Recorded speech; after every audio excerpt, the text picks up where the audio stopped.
like Dippenhall and Moore Park, alternative technologies offer some hope.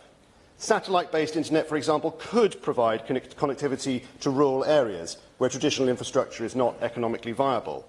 Competitive bidding within the Project Gigabit has already allowed smaller telecom providers to target these unserved regions, breaking Openreach's historic monopoly.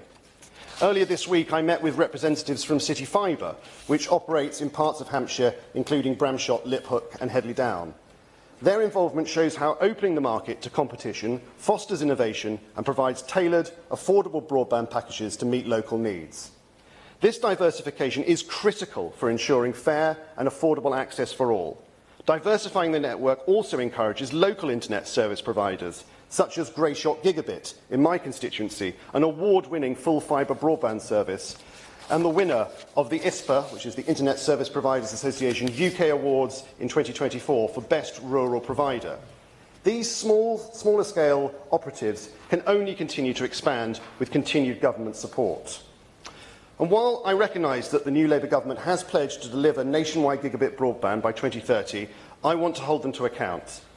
As my neighbour, the Right Honourable Member for Arundel and South Downs, pointed out when he was the Shadow Science Secretary, we must avoid creating the digital divide seen in Wales, as referenced earlier, where only 76% of premises have gigabit access compared to the nearly 90% in England. The Labour government must ensure that rural areas are not left behind. We cannot repeat past mistakes where funding and resources disproportionately favour urban centres, leaving rural communities to fend for themselves. To address these challenges, I joined colleagues in writing to the Secretary of State for Science, Innovation and Technology with the following requests, and I repeat them here. That the full £5 billion allocated to Project Gigabit is retained.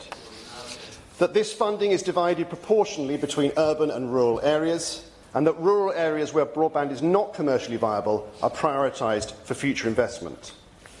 As I said at the start, Project Gigabit has already transformed lives and communities, but there is much more to do. We owe it to constituents like Victoria, the residents of Dippenhall and the families in Moore Park to deliver the connectivity that they deserve. Let us ensure that no community, urban or rural, is left behind in the digital age. It is time to close the digital divide once and for all.